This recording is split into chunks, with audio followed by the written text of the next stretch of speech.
Hey everyone, welcome to Plants and Politics. So we have another accusation against President Donald Trump. Amy Doris is a former model and the latest woman to accuse Trump of sexually assaulting her. She's now one of nearly 50 women, I think it's up to, who allege that Trump violated them in some way, including 3 women who've accused him of actual rape. So according to Doris, the incident occurred on September 5th of 1997 when she was 24 years old. Trump at the time was a 51-year-old man married to Marla Maples. The alleged assault took place when Doris attended the U.S. Tennis Open, and her then boyfriend, a man named Jason Bin, was friends with Trump. So they were with him at the event. They were in his VIP booth. She told the Guardian news outlet, quote, "He came on very strong right away. It seemed typical of a certain guy, people who just feel like they're entitled to do what they want, even though I was there with my boyfriend." Doris claims that the assault occurred when she came out of the bathroom just outside of Trump's VIP box at the tournament.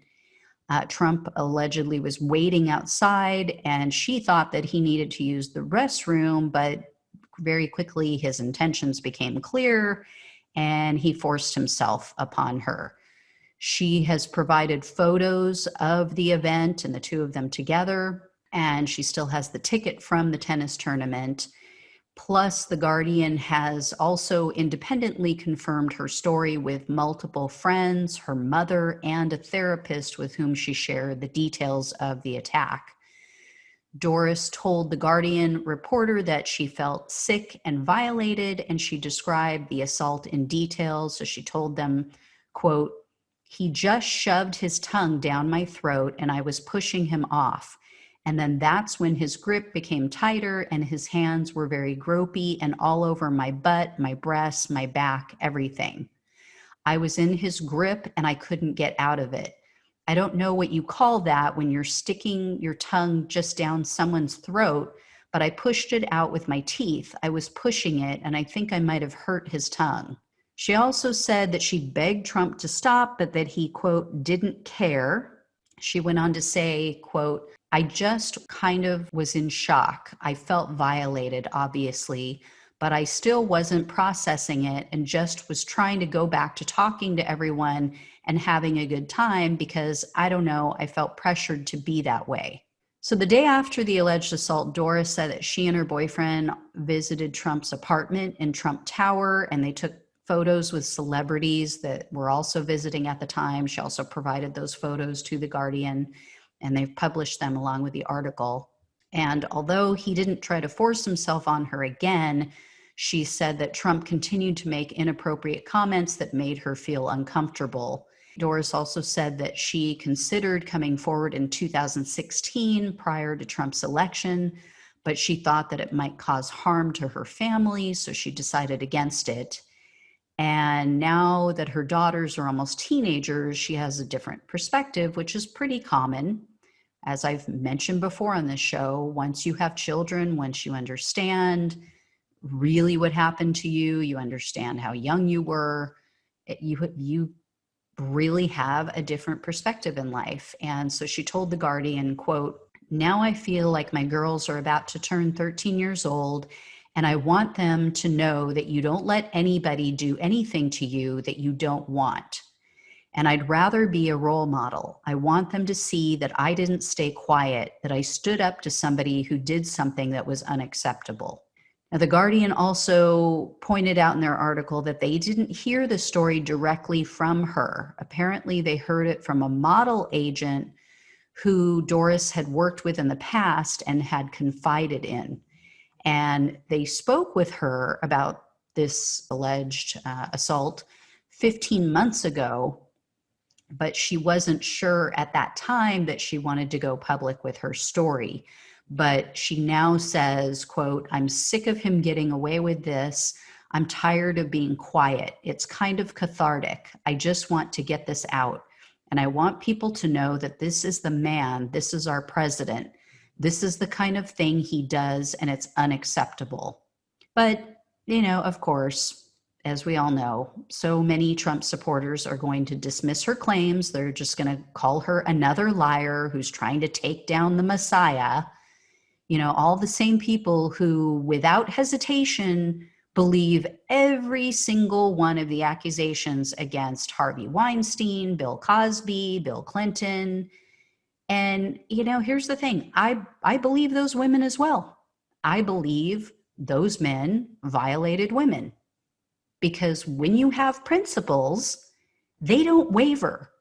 They don't change depending on who the accused predator happens to be. It wouldn't matter to me if it was a family member, if it was my husband, if it was my son. It doesn't matter. Right is right and wrong is wrong. And if you don't agree with that statement, you're a hypocrite. It's just that simple. I mean, when are we going to actually start believing women? When does the word of nearly 50 women outweigh the word of a single man? When do we finally say, I don't care if you're a politician, a celebrity, a sports star, whatever the case may be. If any man in any other walk of life and profession was accused of sexual assault by approximately 50 women, there would be no doubt in anyone's mind that he was guilty. And if any other man had admitted on tape to assaulting women as Trump did in that Access Hollywood tape, no one would want anything to do with him. But people think, for some reason, they think they know someone just because they see them on TV, or, oh, they like their music or their movies or their TV shows or their policies. People are willing to throw women under a bus to protect a man that they like. It doesn't matter how many lives a man has ruined, but people argue, why now? Oh, this has to be politically motivated. Why now? Why didn't she bring it up 20 years ago? Well, guess what? It happens all the time. I've been assaulted by multiple men over the course of my life, starting at the age of 11 by one of my brother's friends. One man was even an LAPD officer, a grown-ass man, a grown-ass cop who assaulted me when I was 15. I've shared these stories with my family and friends, but I've never reported any of them. And there's a lot of reasons why women don't come forward and report assaults. And this is something that definitely women tried to ignore in previous decades, such as when this alleged incident took place with this woman. And when I was growing up, we grew up in a time when our elders told us to forget about it. They told us, oh, boys will be boys. Well, you know what? That's bullshit. Unfortunately, that's the way it was back then. And in my case, who would have believed me? A 15-year-old girl or a police officer? It was my word against his. We were alone. But here's the deal.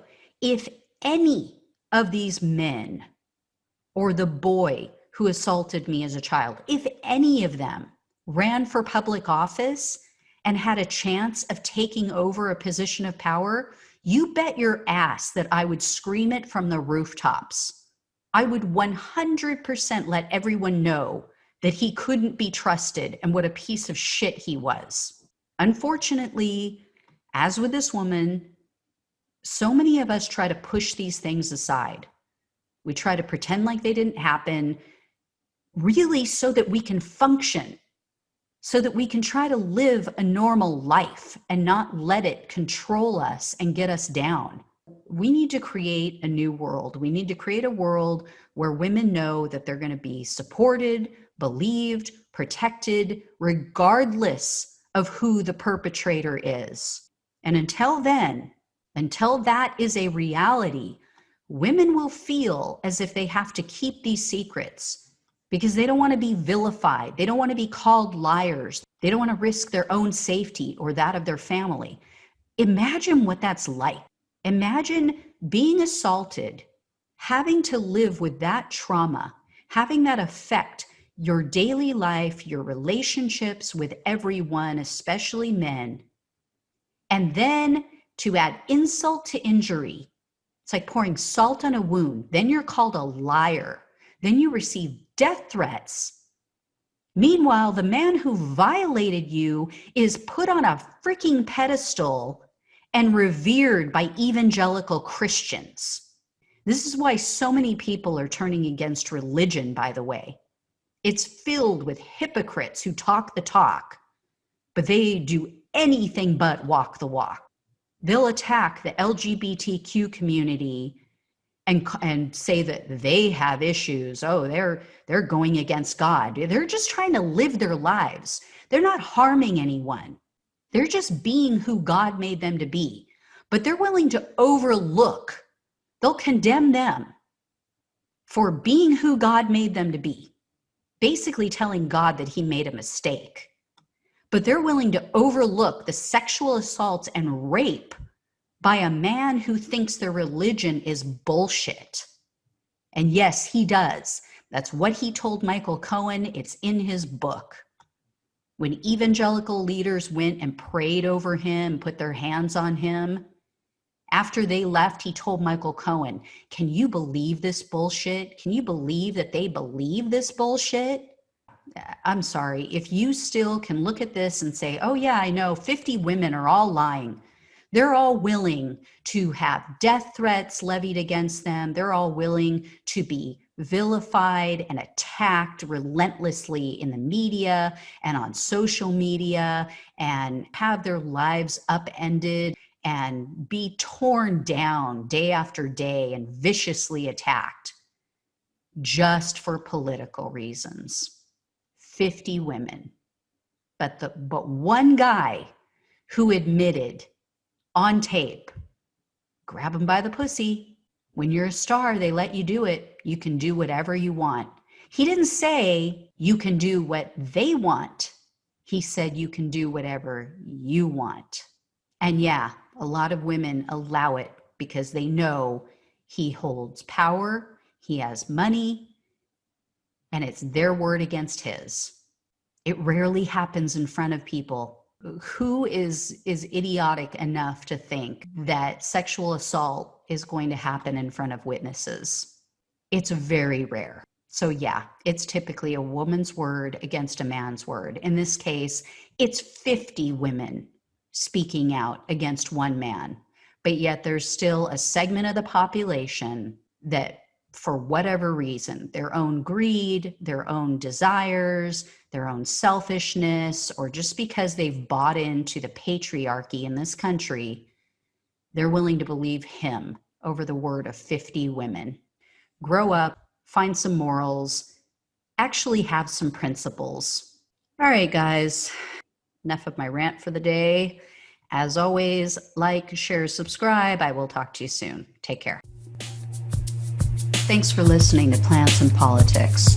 The only way we can take our country and power back is to spread the truth and build an army. So remember to like, follow, subscribe, and share on Facebook, YouTube, and wherever you listen to your podcasts. Thanks again.